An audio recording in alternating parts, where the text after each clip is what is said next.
Karena memang sebelumnya saya juga keliru juga udah diselamatin ternyata masih main dan gol, kaget juga gitu.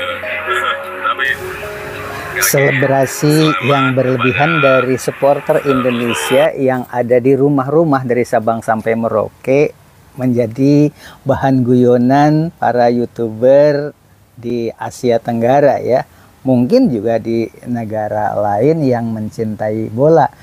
Kenapa menjadi bahan guyonan? Karena lucu memang. Ternyata permainannya belum selesai, sudah mengadakan selebrasi. Dan selebrasinya macam-macam yang kadang-kadang membuat orang terkekeh-kekeh. Yang harus kita pelajari saat ini, ternyata sekarang bukan hanya nonton bersama ya, tetapi mereka itu lebih suka menonton di rumah, kemudian HP-nya diaktifkan.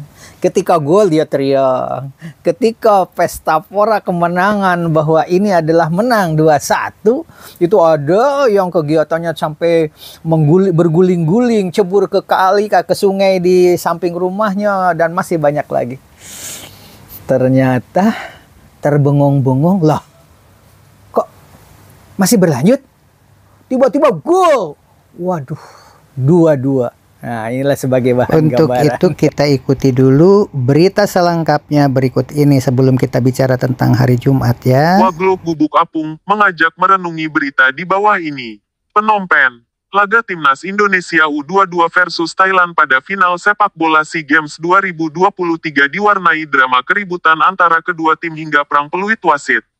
Indonesia akhirnya meraih medali emas setelah menang 5-2 di Stadion Nasional Olimpiade Phnom Penh, Selasa tanggal 16 Mei tahun 2023, malam. Timnas Indonesia U22 mengalahkan Thailand lewat babak perpanjangan waktu dengan skor 5-2. 5 gol Timnas Indonesia U22 dicetak Bres Ramadan Sananta, Irfan Jauhari, Fajar Fatur Rahman, dan Beckham Putra. Sementara 2 gol Thailand dicetak oleh Anan 65, dan Burapa di menit akhir babak kedua. Kemenangan skuad Garuda Nusantara ini dibalut dengan berbagai drama. Skuad Garuda Nusantara seperti kena perang wasit. Wasit yang memimpin jalannya pertandingan meniup peluit di akhir babak kedua. Saat itu, Marcelino Ferdinandes masih unggul 2-1 sebelum akhirnya Burapa mencetak gol di menit-menit akhir. Sejatinya, wasit meniup peluit tersebut hanya 1 kali. Namun karena euforia, tim ofisial Timnas Indonesia U22 yang ada di bangku cadangan masuk ke dalam lapangan karena mengira pertandingan sudah berakhir. Padahal, pertandingan belum berakhir. Hasilnya, skuad Garuda Nusantara harus menunda pesta kemenangannya itu. Drama kembali terjadi pada awal babak pertama perpanjangan waktu dimulai, ketika Irfan Jauhari mencetak gol keunggulan 3-2. Drama yang terjadi melibatkan kubu Indonesia dan Thailand. Nahasnya, Sumarji selaku manajer Timnas Indonesia kena pukul oknum skuad Gajah Perang. Akibatnya, bibir Sumarji berdarah. Namun pada akhirnya, kondisi tersebut kembali kondusif sehingga pertandingan dapat kembali berlanjut. Hanya saja, wasit memberikan kartu merah kepada Komang Teguh dan kiper Thailand. Praktis, kedua kubu bermain dengan 10 pemain. Kedua pemain itu juga terlibat adu jotos. Saat pertandingan kembali dilanjutkan, salah satu pemain Thailand diganjar kartu merah. Kondisi itu semakin membuat keuntungan bagi Timnas Indonesia U22 karena harus melawan 9 pemain skuad Gajah Perang. Hujan kartu merah tidak hanya berhenti sampai di situ karena salah satu pemain Thailand juga mendapat kartu merah pada menit ke-116. Kondisi itu dapat dimanfaatkan dengan baik karena Beckham Putra sukses mencetak gol yang sekaligus menjadi gol penutup kemenangan Timnas Indonesia U22. Kemenangan ini memiliki arti yang sangat penting, karena pada akhirnya, sepak bola putra Indonesia berhasil merebut kembali medali emas SEA Games setelah 32 tahun lamanya atau tepatnya pada SEA Games 1991 Filipina. Perlu dievaluasi untuk kita semua. Jangan pesta berlebihan dan jangan bersedih terus-menerus. Berbahagialah sewajar renta sebagai tanda syukur. Reaksi spontan itu kadang-kadang lucu, namun kadang-kadang juga membahayakan. Seperti halnya sepak bola di Indonesia yang digagalkan untuk penyelenggarakan U20 kalau tidak salah. Karena apa? Karena bereaksi terhadap pemain-pemain yang dari Israel. Karena mau nggak mau kalau kita menjadi penyelenggara kan, Israel datang di kita dan kita menolaknya. Ternyata kekuatan Israel memang luar biasa yang patut kita pelajari juga.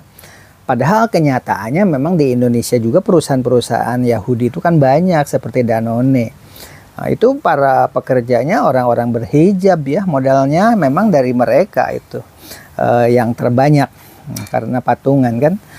Tapi dari patungan itu kalau itu perusahaan dihancurkan oleh bangsa Indonesia, yang hancur Indonesia juga. Karena apa? Karena orang-orang yang berhijab, orang-orang yang alim juga banyak yang bekerja di perusahaan tersebut. Bukan milik dia sendiri, itulah kehebatannya Israel.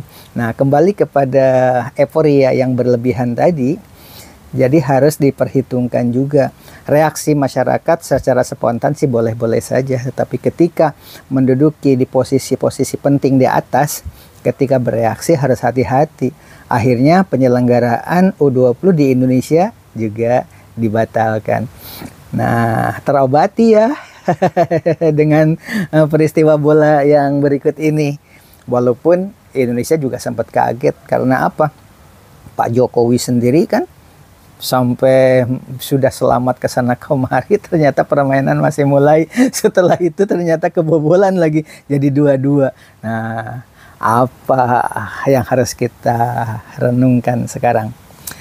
Oke, kita mulai.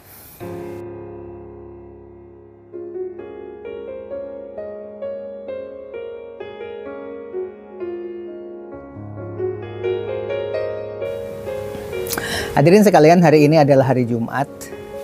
Saya juga berpakaian koko seperti ini karena sebentar lagi mau salat Jumat. Menurut hadis yang dibaca dari beberapa sumber juga, sebelum salat Jumat itu harusnya mandi besar, kemudian menggunting kuku, kemudian membersihkan bagian-bagian tubuh kita pakai wewangian, siapkan diri kita. Makanya di kampung-kampung yang mayoritas Muslim itu hari Jumat itu tidak ada yang mau kerja, diurungkan. Walaupun upahnya besar, tetap dia menolak. Karena apa? Karena hari Jumat itu dia fokus untuk beribadah. Dari malam harinya mulai mengaji. Kenapa? Karena Nabi Adam diciptakan hari Jumat. Bahkan hari kiamat pun akan jatuh pada hari Jumat. Dan banyak peristiwa-peristiwa hari Jumat. Orang meninggal di hari Jumat atau malam Jumat. Itu juga punya keistimewaan. Apalagi kalau bulan Ramadan. Yang namanya orang meninggal di hari Jumat itu bebas dari hisab kubur. Malam pertama di alam kubur itu kan luar biasa ya. Yang biasanya kita punya link, punya WA, punya Facebook, Instagram, komunikasi lancar kesana kemari, tiba-tiba berada di alam kubur sendirian. Yang kebiasaan setiap hari main HP, di alam kubur tidak ada HP itu, tapi ada komunikasi yang berada di dalam hati kita sekarang ini harus dibina. Komunikasi vertikal diantaranya. Karena walaupun bagaimana, terlepas dari agamanya apa, kalau menurut ajaran agama Islam, ketika 7 langkah terakhir dari pengantar jenazah dari alam kubur, itu langsung didatangi oleh malaikat dengan pertanyaan-pertanyaan. Man robuka? Robbi itu Tuhan. Siapa Tuhanmu? Wa man nabiyuka? Siapa nabimu? Dan seterusnya. Ditanya tentang saudara, ditanya tentang imam, dan masih banyak lagi pertanyaan-pertanyaan yang seharusnya tidak usah dihafal sebab sudah kita amalkan. Kalau kita banyak bersedekah, berarti memang kita melaksanakan ibadah berdasarkan petunjuk Allah Subhanahu wa Ta'ala. Sedekah Jumat itu pahalanya kan lumayan besar ya, disarankan. Yang paling bagus itu begitu sholat subuh, kalau ada orang yang pemulung, kalau ada anak-anak yatim di jalan itu dikasih sedekah, itu yang paling bagus ya setelah salat subuh. Dan masih banyak lagi kegiatan-kegiatan yang harus kita lakukan. Nah, kembali ke hari Jumat, karena ini hari Jumat, walaupun pembahasannya tadi tentang bola, nah, kita mulai juga dari bola itu. Apa yang harus kita pelajari dari bola? Ya, tidak boleh pesta pora sebelum waktunya, tidak boleh berbahagia berlebih-lebihan. Begitu juga kesedihan pun, kalau ada sesuatu peristiwa yang mengibakan hati, jangan berlarut-larut, dan masih banyak lagi yang harus kita pelajari. Tentang kegagalan negara Indonesia menyelenggarakan U20, di situ terjadi pro dan kontra. Walaupun pecinta bola itu mengecewakan tentang gagalnya penyelenggaraan itu, tetapi bagi orang-orang yang religinya boleh dikatakan sangat tinggi sekali, pro ke Palestina, karena negara Palestina itu kan asalnya luas ya, mengecil, sekarang kecil sekali, bahkan di peta itu namanya menjadi hilang ya, bukan Palestina tapi Israel. Coba aja dibuka di Google Map, salah satu contoh. Maka ada suatu kebanggaan juga bagi masyarakat Indonesia yang mayoritas, sehingga dunia terbuka melihat tertuju ke Indonesia. Indonesia berani menolak Israel walaupun harus mengorbankan. U20 gagal dilaksanakan di Indonesia. Nah, terjadi pro dan kontra kan? Pecinta bola pasti kecewa. Tapi secara politis Indonesia boleh dikatakan diperhitungkan di mata dunia. Apalagi sekarang konfrontasi antara Amerika dengan Soviet, walaupun tempat pertempurannya di Ukraina. Bank sekarang sudah mulai berubah, bergugurannya bank-bank di Amerika, karena negara-negara yang memberi hutang kepada Amerika menagih, termasuk RRC. Banyak sekali yang menyoroti, sehingga tidak lagi masyarakat dunia itu, termasuk Indonesia, di dalam pertemuan yang dipimpin oleh Bu Sri Mulyani, itu tidak lagi mau memakai dolar. Dan dolar sekarang kolab. Mungkin ini adalah tatanan dunia, perubahan tatanan dunia. Sebelumnya kan tatanan dunia dirubah dengan COVID. Kemudian sekarang dengan Ukraina. COVID pun berhenti karena Ukraina diserang oleh Rusia. COVID berhenti itu, walaupun ada yang mengatakan COVID sampai sekarang harus tetap hati-hati begitu. Tapi ada yang mengatakan enggak lah, itu kan sudah selesai karena masalah Ukraina itu. Jadi berjasalah Rusia menurut sebagian orang yang mengatakan seperti itu. Nah, kembali kepada sepak bola. Sepak bola yang kita saksikan berikut ini banyak hikmah yang harus dipelajari. Pelatih Indonesia dibukul sampai berdarah, padahal mau merelai. Pelatih sama pelatih dua negara. Nah, ini kan harus dipelajari juga, harus tahu siapa dia ya. W itu 5W itu ya. What, who, why, when, dan lain sebagainya itu. Dia tidak tahu kalau itu pelatih akan merelai, malah dipukul. Satu, kita harus 5W begitu kan. Ini dari sepak bola yang kita tonton berikut ini ada hikmahnya ya. Kemudian Pak Jokowi mengatakan, katanya saya juga merasa kena prank gitu kan. Itu kan masyarakat, cerminan masyarakat Indonesia. Ya, ini hikmahnya apa? Pak Jokowi menjadi pusat perhatian karena seolah-olah mengiyakan bahwa masyarakat Indonesia itu pesta pora sebelum waktunya itu tidak salah. Semua orang juga kena prank, termasuk Pak Jokowi kan begitu. Jadi seolah-olah oh iya, hati kita sama dengan Pak Jokowi. Bisa iya dan bisa tidak.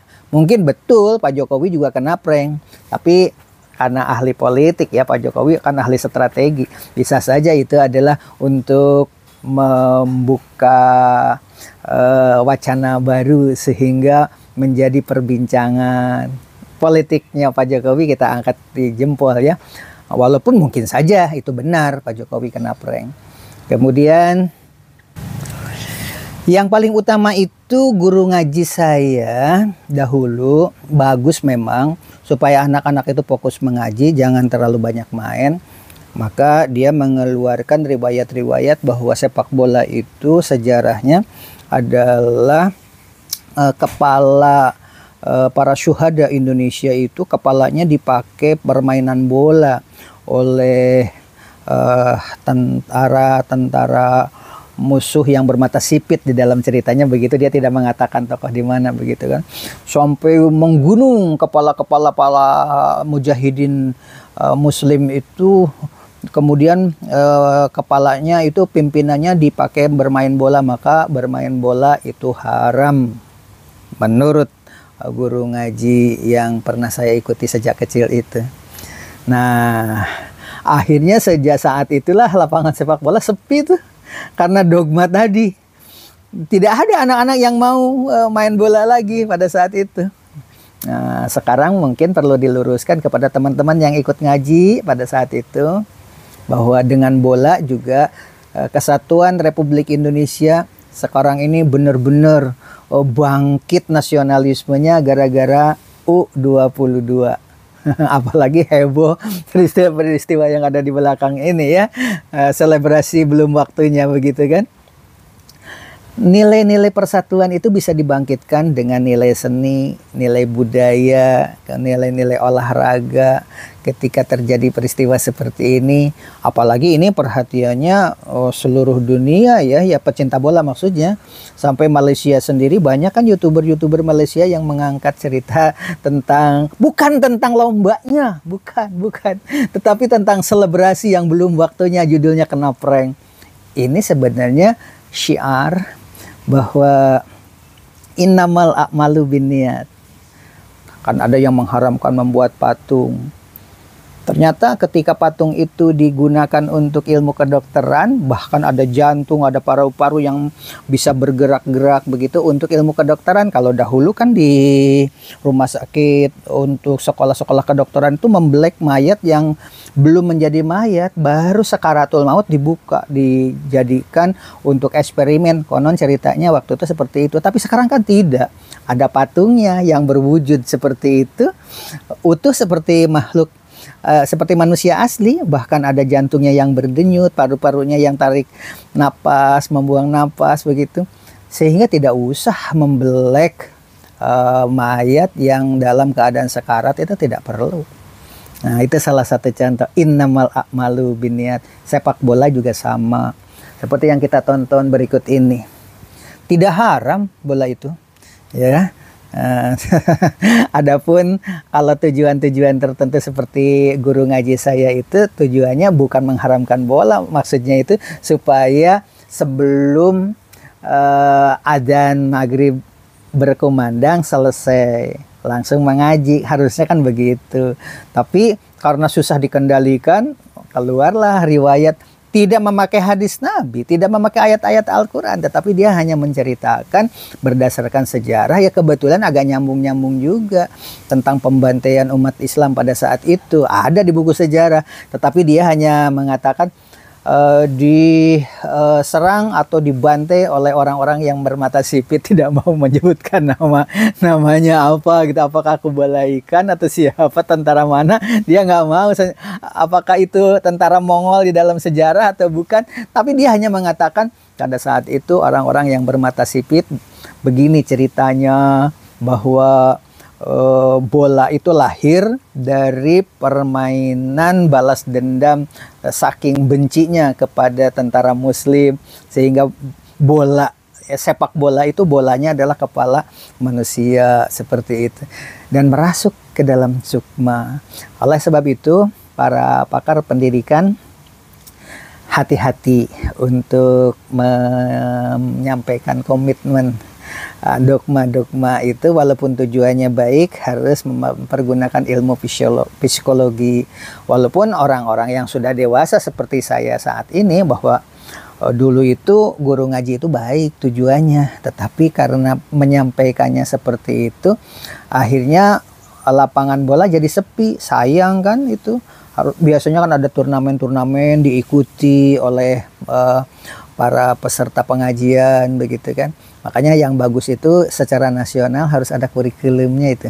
Kurikulum untuk pengajian secara nasional itu rambu-rambunya ya jangan sampai terlalu saklek bahwa sejarah sepak bola itu melahirkan sepak bola menjadi haram. Padahal dengan sepak bola itu diselenggarakan di Indonesia kan menjadi wisata. Dengan sepak bola juga bisa mendamaikan ketika Perang Dunia Kedua dulu kubu-kubu negara yang berseteru itu dialihkan pertempurannya ke lapangan bola. Dan ada olahraga persahabatan begitu kan. Nah, walaupun kenyataannya di U22 ini pelatih Indonesia juga kena pukul sampai berdarah. Panen kartu merah ya. Oke, demikian barangkali sebagai wejangan atau kultum ya di hari Jumat ya. Karena pakaian saya juga pakaian koko. Tapi pembahasannya adalah mengenai U22. Pak Jokowi pun kena prank. Demikian. Assalamualaikum warahmatullahi wabarakatuh.